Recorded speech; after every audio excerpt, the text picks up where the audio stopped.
Chettinad Cement, 63 years of excellence. Your perfect concrete choice. 2026 சட்டசபை தேர்தலில் திமுகவை வீழ்த்த ஒத்த கருத்துடைய கட்சிகளுடன் கூட்டணி என்று அதிமுக பொதுக்குழுவில் தீர்மானம் நிறைவேற்றப்பட்டுள்ளது. அதிமுக தலைமையிலான கூட்டணியில் இடம்பெறும் கட்சிகள் குறித்து முடிவெடுக்க எடப்பாடி பழனிசாமிக்கு அதிகாரம் அளித்து தீர்மானமும் நிறைவேற்றப்பட்டது. அதிமுக பொதுக்குழு கூட்டத்தில் நடந்தது என்ன என்பது பற்றிய தகவல்களை வழங்க இணைகிறார் செய்தியாளர் மணிகண்டன். Over to Manikandan.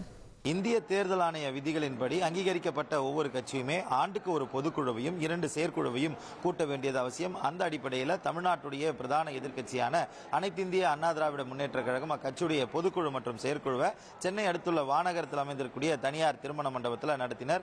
ஒவ்வொரு ஆண்டுமே பொதுக்குழு என்பது அனைத்திந்திய அண்ணா திராவிட முன்னேற்ற கழகத்துடைய தொண்டர்களுக்கு உற்சாகம் அளிக்கக்கூடிய ஒரு நிகழ்வாக இருக்கிறது. அனைத்து கட்சிகளுக்குமே அந்த மாதிரியாக இருந்தாலும் அதிமுகவுடைய பொதுச் செயலாளர் நிகழ்வில் கலந்து கொள்வதற்காக வருகை தந்த இடங்களில் தொண்டர்கள் மற்றும் நிர்வாகிகளால் உற்சாக வரவேற்பு என்பது வழங்கப்பட்டது. சென்னை மாநகரம் கிரீன்வேஸ் தொடங்கி வானகரத்துடைய ஜங்ஷன்ல இருந்து மலர் தூவி இன்னிசைகள் அதே போல கலை நிகழ்ச்சிகள் தொடங்கி உற்சாக வரவேற்பு என்பது பொதுச் செயலாளருக்கு அளித்தனர்.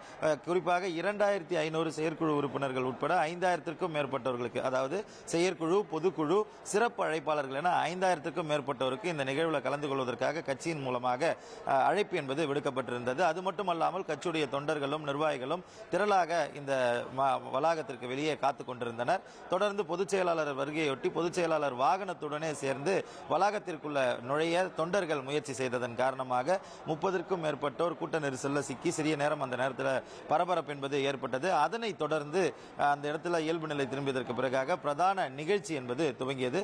அந்த நிகழ்ச்சியை பொறுத்தவரையில் ஒவ்வொரு பொதுக்குழு செயற்குழுலுமே கட்சியுடைய தீர்மானங்கள் என்பது முக்கிய அம்சம் பெறும். அதுவும் தமிழ்நாடு போன்ற மாநிலங்களில் பிரதான எதிர்க்கட்சியாக இருக்கக்கூடியவர்கள் இன்னும் 4 மாதத்தில் தேர்தலை சந்திக்கக்கூடிய நிலையில் அவர்களுடைய தீர்மானங்கள் அரசியல் முக்கியத்துவம் வாய்ந்ததாக பார்க்கப்படும்.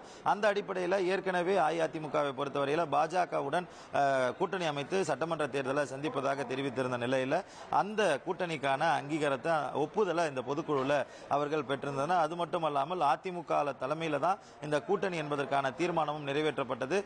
தமிழ்நாடு அரசை கண்டித்தும் அதே போல மக்களுக்கு எதிர்ப்பு தெரிவிக்கும் விதத்தில் சில திட்டங்கள் இருப்பதாகவும் எஸ்ஐஆர் போன்ற திட்டங்களை கண்டித்தும் தீர்மானங்கள் நிறைவேற்றப்பட்டது. அது மட்டுமல்லாமல் நெல்லுடைய ஈரப்பதத்தை 22% உயர்த்துவது, விவசாயிகள், நெசவாளர்கள், பலதரப்பட்ட பொதுமக்களுடைய கருத்துக்களின் அடிப்படையில் தீர்மானங்கள் நிறைவேற்றப்பட்டது. தீர்மானங்களை தொடர்ந்து கட்சியுடைய முக்கிய தலைவர்கள், மண்டல வாரியாக இருக்கக்கூடிய முக்கிய தலைவர்கள் உரையாற்ற ஆரம்பித்தனர்.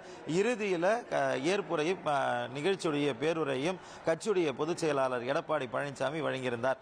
பிரதான எதிர்க்கட்சி தலைவராகவும் அதே போல கட்சியுடைய பொதுச் செயலாளராகவும் இருக்கும் பட்சத்தில் 2026 தேர்தலை நெருங்கக்கூடிய இந்த சூழலில் வரக்கூடிய இந்த பொதுக்குழு என்பது மிக முக்கிய பொதுக்குழு என்பதை உணர்த்தும் வகையில் தொண்டர்களிடம் அவர் உரையாற்றியிருந்தார்.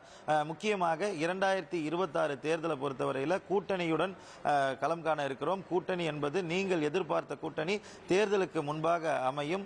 அடுத்த ஆண்டு பொதுக்குழு என்பது அதிமுக ஆளுங்கட்சியாக கூட்டக்கூடிய பொதுக்குழுவாக இருக்கும். இதை எந்த கொம்பனாலும் தடுக்க முடியாது என தொண்டர்களுக்கு உத்வேகம் அளிக்கும் விதத்திலும் நம்பிக்கை அளிக்கும் விதத்திலும் அவர் உரையாற்றி இருந்தது குறிப்பிடத்தக்கது.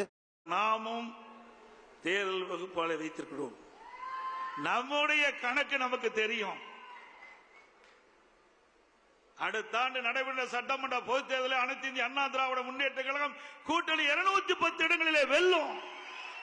இந்த பொதுக்குழு செயற்குழுவில் உரையாற்றியதற்கு பிறகாக எடப்பாடி பழனிசாமி தொண்டர்களுடன் அமர்ந்து உணவருந்தி இந்த நிகழ்ச்சி முடிவடைந்தது. கிறிஸ்துமஸ் நியூ இயர் வாழ்த்துக்களுடன் இந்த நிகழ்ச்சியை முடித்துக் கொண்டிருக்கிறார்.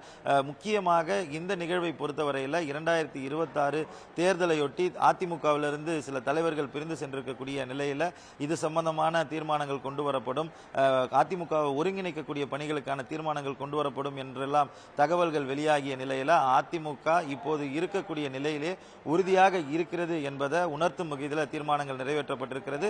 இதை காட்டிலும் அடுத்த தேர்தலை மிகுந்த நம்பிக்கையுடன் சந்திப்பதற்கு தயார் நிலையில் இருக்கிறது என்ற உத்வேகத்தை ஊட்டும் விதத்தில் கட்சியுடைய தலைவர்களுடைய உரையும் கட்சியுடைய பொதுச் செயலாளர் உரையும் இருந்தது. Chettinad Cement, 63 years of excellence. Your perfect concrete choice.